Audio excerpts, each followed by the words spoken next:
Hey everyone and welcome. Today we are learning how to play Ofrenda, published by Osprey Games, designed by Andre Santos and Orlando Saar, with beautiful artwork by Alex Herreras. Ofrenda is a game where you create and decorate a Día de Muertos altar in honor of your ancestors. Your goal in Ofrenda is to build the most memorable and ultimately the highest scoring altar. You'll do this by carefully selecting portrait cards representing your ancestors from a central market, placing them onto the personal Ofrenda board. Then you'll be working to complete their unique objectives. Successfully meeting these wishes allow you to flip over the portraits to their lit side, which is the key to scoring. Okay, let's get it to the table and follow the setup. Okay, we are going to grab our family board. We are then going to identify all of the 3-player and 4-player cards from the deck. We're going to be setting up a 2-player game today, and we remove those from the deck and return them to the box. They won't be needed. Next, we shuffle our cards, and then we deal out 4 cards lit side down, so the candle is extinguished on the side facing upwards to the family board. We then place the remainder of the cards lit side up on the deck spot, the yellow spot on the right hand side. Finally, we grab our candle bag. This has all of the candle icons in here. There are some icons which are removed for a solo game. They often have the greater than or equal symbol on, and they have a small 1-player symbol on the token. We then place these candle tokens out from left to right onto the player board, placing the bag nearby. There is an additional setup step if you want to play with the common goal variant. We will be looking at that later in the video. Next, give each player their Ofrenda board. Give each player 3 Marigolds from the bag. Marigolds are a currency that will be used later in the game. There is an affinity icon on the Marigold spot on the board. This means you can hold an unlimited amount of Marigolds during the game. Now take the player deck from the family board and deal 3 cards to each player lit side down. This will be the player's starting hand. Now return the deck of cards back to the family board and place the Marigold and candle bag nearby within reach of all players. The first player is decided by whoever was last to light a candle. In Ofrenda, play will take place over 12 rounds, where each player takes 3 mandatory actions and 2 optional actions. The objective of Ofrenda is to satisfy your dead relatives' objectives while placing these portraits on your Ofrenda, your altar. The placement of these cards will matter as you're trying to satisfy the objectives in the bottom left-hand corner whilst not upsetting any other cards surrounding them, building combos along the way. We can see from these portrait cards, the bottom left corner is the objective. This first one is saying that they want to be next to 2 sugar skulls. So you can see at the top of these cards, each character has an offering. By matching the offerings to the objectives, we will be able to score points. The next card shows a character who does not want to sit next to anyone in the orange or green branch of the family. The branch of the family is denoted by the background color of the card, but equally the shape and the outline color of the shape at the top of the offering. So you can see the first card on the left is a pink, and then a purple, then a pink again. Now we know the anatomy of the cards, let's talk about the offerings that each card brings. We can see this one is water, this one is sugar skulls, this one is fruit, this icon is paper decorations, and this icon is salt. Now we understand the offerings, let's talk about the objectives for each card. This family member has to be adjacent to other family members who are either part of the blue branch of the family or have an offering of a sugar skull. All adjacent family members must match this requirement. This family member does not want to be sat next to anyone in the blue branch of the family or the purple branch of the family. This relative doesn't want to be sat next to anyone with the water offering or the salt offering. This relative wants to be sat next to at least 2 members of the purple branch of the family. And this relative wants to be sat next to at least 2 family members with offerings of water. Now we understand the cards. Let's go through these mandatory actions. As a mandatory action, a player must draw 1 card from the family board.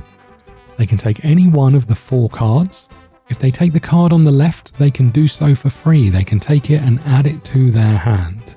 If they take any of the other cards, they will have to place a Marigold on every other card they skipped past. So if they take this third card, they need to place a Marigold on card 1 and card 2. They can then take the third card. In addition to taking the mandatory action, during this phase the player can take an optional action to take a candle. Candles are located above the player cards. If the player was to choose the candle from the slot that they have taken, they could do so for free, adding it to their candle slot on their board. You can only ever hold a maximum of 3 candles. If a player wishes to take any other candle from the family board, they again must pay a Marigold. So they could take any candle from any other slot, placing down 1 Marigold on the portrait below the candle taken.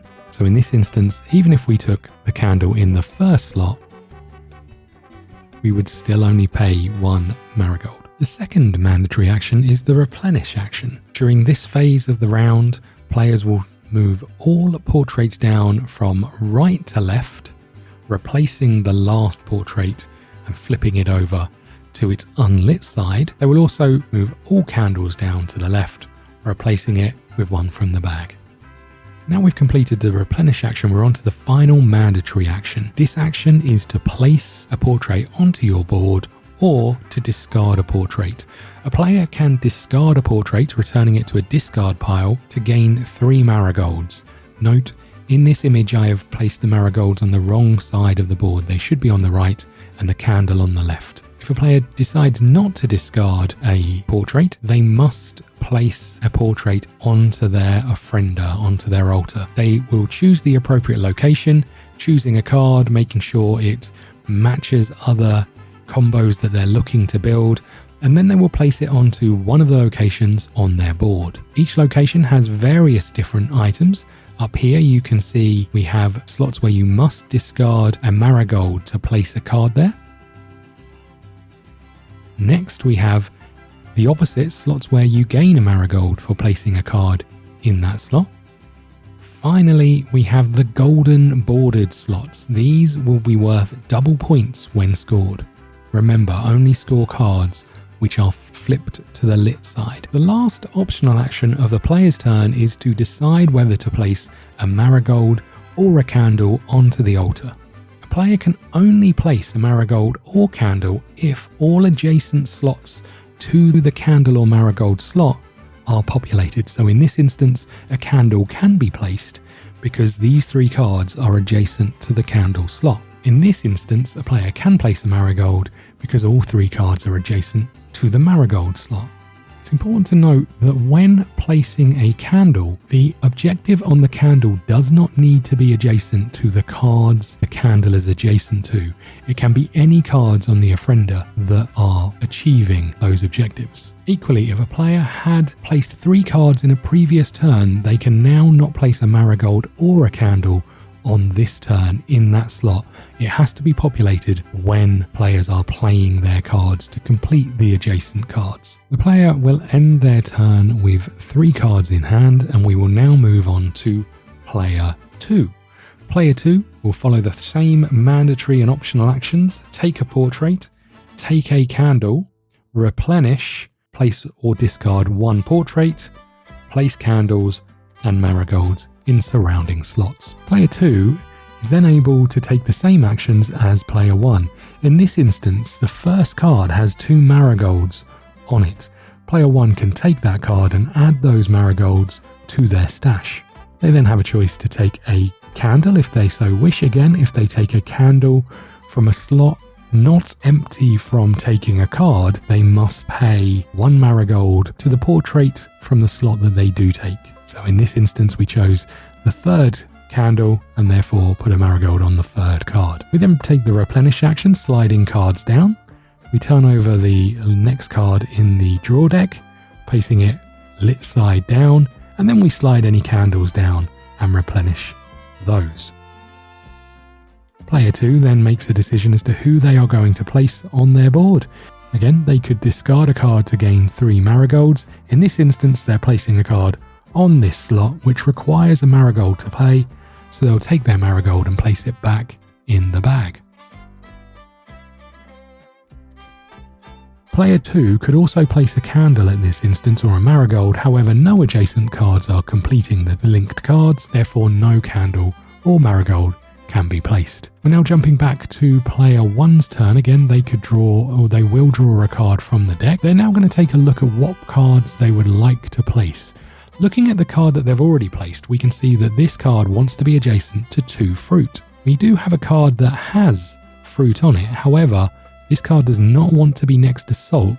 The card we previously placed has the salt offering at the top of the card. We may still wish to place this card in this slot, completing some adjacency and failing others. You're never going to be able to please all family members when placing cards down, so it's about choosing the right ones. Just remember that the card with the gold border is going to be worth double points. Again, player 1 could place a candle, but they haven't completed any link adjacency, so they take their cards and they complete their turn. We will skip ahead. Rather than playing out these turns, we'll skip ahead to the next turn for player 1.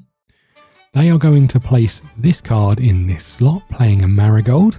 In this instance, this card also has some fruit on it, which means we have now completed the card in the gold slot's objective. Equally, we have placed 3 linked cards, therefore we can place a marigold in the slot if we choose. We have now completed this card's requirements. However, we cannot flip over this card until we have completed all adjacent cards. So until this is full, we will not complete this objective. Just going to skip ahead as if we had played a couple more turns. We'll pay our marigold. We'll place this card here.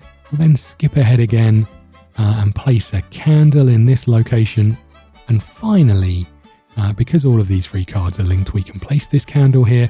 And finally, we will place a card in the last open slot next to our gold border card. We already know that we've achieved this, so we can now flip this card over to show that this has been achieved. We could also place a marigold. In this instance, we do not have any, so none can be placed. We then flip over the card to show that it's been achieved. This is indicating that we've appeased the spirit and the spirit has arrived at our altar. Now we've completed a few turns, we're going to jump ahead to final scoring. I'm just going to simulate as though we had played the rest of our turns. Now we can see we've skipped ahead and we've placed some more cards. In this instance, these cards are looking to be next to 2 skulls. It's unfortunately only next to 1, so we cannot complete that card's objective. However, we can still place a candle between these cards because we have 3 adjacent cards. So this card here cannot be completed as an objective because it's not next to 2 skulls. However, this candle can complete an objective based on all of the other cards on the altar. We can flip this over as it's been achieved because these cards here also have fruit. This candle is looking for 4 fruit. In this instance, we do not have it. We'll skip ahead a little bit further, finishing off our board. Now, if we had discarded a card, there would be no card in this slot. It would still be the end of the game once 12 rounds are complete, but any discarded cards will leave a gap in the altar. Okay, now we are on to final scoring. Final scoring begins by checking any cards to see if you can flip over any portraits or candles that haven't already been flipped, by looking at the objectives and seeing if any of these have been completed, and then turning over any cards where you have matched those objectives. Checking this card needs to be next to 2 blue members of the family. It is, so this card can be flipped over. Finally, we check the last few cards, then we move on to the next phase after checking if any candles could also be flipped over. If we had played this card instead, we would then be able to look at this one and flip this card over because it's now adjacent to 2. The fact that there is an empty slot does not matter at final scoring. As long as you have achieved the objective, that empty slot can be ignored. We then check any candles just to see if any of those can be flipped over. Counting the number of fruit, we were looking to play 4, we'd only play 3, so unfortunately this cannot be flipped over. Next, we go into scoring. Grab your scoring pad, and in my experience it's far easier to mark this as you go. First of all, each unlit portrait and candle scores 0 points. You can put crosses in your sheet to show this.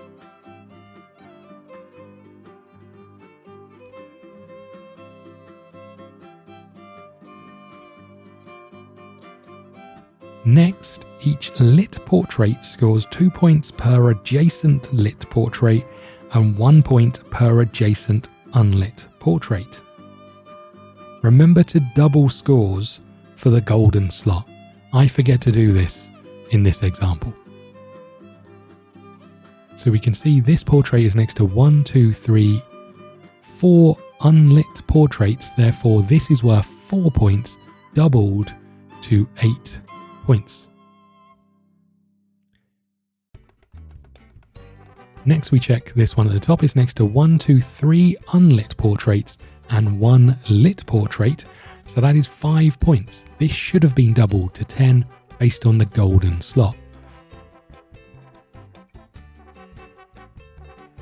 Next, this card, 1, 2, 3 unlit portraits and 2 lit portraits, giving us a total of 7 points. Then we check the last one, which has a total of 5. All other portraits are unlit. Next, we move on to Marigolds. Marigolds score 1 point per adjacent lit portrait and 0 per adjacent unlit portrait. So in this case, we have 2 points. We mark out any slots without marigolds in, and then we're on to candles. We cross out any candles that we haven't been able to score, leaving only the lit candles. Lit candles score 2 points per adjacent lit portrait and 0 points per adjacent unlit. So in this instance, we have 2 points because the candle is only next to 1 lit portrait. This candle unfortunately has not been lit, therefore it doesn't count for scoring. This candle here is adjacent to 1 2-lit portrait, therefore it scores 4 points. We then total up the scores. So here we have 5 plus 4 plus 15 plus another 5 plus another 5, giving us a total of 34 points. The player with the highest score is the winner, and your deceased relatives take pleasure in not only the beautifully presented Ofrenda, but also the company of other visiting spirits. There is a handy guide on the back of the card telling you exactly what portrait cards and candle objectives will do. Common Goal variant of the game adds multiple cards during the setup stage, giving players an additional objective to achieve. The cards come in 3 different formats: the layout of the Ofrenda, the family members on the Ofrenda, and the offerings on the relatives cards. Place each card below the family board and then take out any tokens that do not match your player count. Place the remaining tokens on the cards from highest to lowest value side up. Players will then race to achieve these objectives. The first player to achieve the objective will take the highest scoring marker and add that to their victory points at the end of the game. The following player who next completes this objective will take the next token. We'll just quickly talk through the requirements. This card is looking for 3+ skulls. This card is looking for 3+ family members. This card is looking for the layout of the family members on your Ofrenda. There are different types of layouts that come in this selection. Here we can see a card where 4 family members need to be in a row to complete this objective, and this player has already completed this and therefore takes the token. In the solo variant of the game, players will set up exactly the same as the 2-player game. There are a couple additional steps. There are some candle tokens that must be removed from the game before starting. These have a small 1-player icon and usually have the greater than or equals to symbol. Once these are removed, take 3 cards out of the deck. These are returned to the box to simulate a 2-player game. The solo game plays exactly the same as a 2-player game. However, all of the actions taken by the AI opponent are completed by rolling a die. The actions are all denoted in the instructions manual. In the instance of rolling a 1 or a 2, we will be removing the card from the first space. After completing that step, we will then take the replenish action, moving these cards down to the left and replacing the rightmost card. If I roll a 3 or a 4, the AI will take the card from the second slot. In this instance, they will have to pay 1 marigold for skipping past the first card. Again, the replenish action is then moving all cards down. If I roll a 5, the AI will take the third card from the slot. In this instance, they will have to pay 2 marigolds They also will take a candle. We will roll the dice again, and the result that we roll, matching the first actions, will choose which candle to take. So in this case, we rolled a 4, a 3 and a 4 equals slot 2. We then take that candle. Again, we should have placed a marigold, exactly the same as if we were taking that action. We should have placed a marigold onto this card. If we roll a 6, we will take card 4, again placing marigolds on all cards skipped past.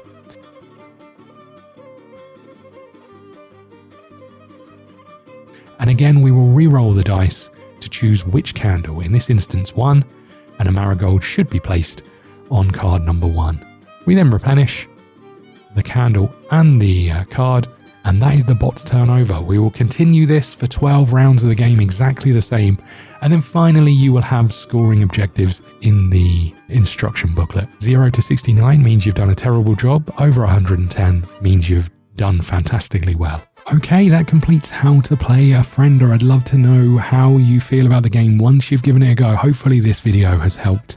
Let me know if there's any errors. I'll put them in the Klingon subtitles and in the pinned comments below. If you want to support the channel, check out all the videos we have on the channel. Hit subscribe, hit like, share this video. And if you want to support a little bit further, you can go and check out the Patreon, where we have all sorts of content, including free blogs and various videos. Thank you so much. I'll see you soon.